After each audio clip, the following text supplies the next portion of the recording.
फिर हेरा फेरी हा चित्रपट बघितला आहे का? तर तुम्हाला त्यातला अनुराधाने केलेला स्कॅम नक्कीच आठवत असेल. रातोरात पैसे डबल. तर आता असा स्कॅम पिक्चरमध्ये नाही तर रिअल लाईफमध्ये झाला आहे. काय आहे तो स्कॅम सांगते, पण त्याआधी आमच्या चॅनलला सबस्क्राईब करायला मात्र विसरू नका. मुंबईच्या मीरा भाईंदरमधील टोरेस नावाच्या एका कंपनीत महाघोटाळा झाल्याचं समोर आलं आहे. यामध्ये गुंतवणूक योजनेत हजारो गुंतवणूकदारांनी कोट्यवधी रुपये अडकवल्याची माहिती आता समोर आली आहे.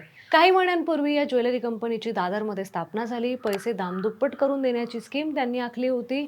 यामध्ये लोक हळूहळू समाविष्ट झाले. तुमचे पैसे एका आठवड्यात 7% वाढतील अशी हमी दिली. लोकांना 2 महिने 7% पैसे मिळत होते. ही टीम इतकी हुशार होती की यांनी ॲपद्वारे टाकलेले पैसे कधी मॅच्युअर होणार हे सुद्धा सांगितलं होतं. कंपनीचं अधिकृत कार्यालय गिरगावातील ओपेरा हाऊस इमारतीत असल्याचं सांगितलं जात असून इम्रान जावेद, सर्वेश सुर्वे आणि ओलेना स्टाईनस्टाईन असे 3 व्यक्ती या कंपनीच्या संचालकपदी होते.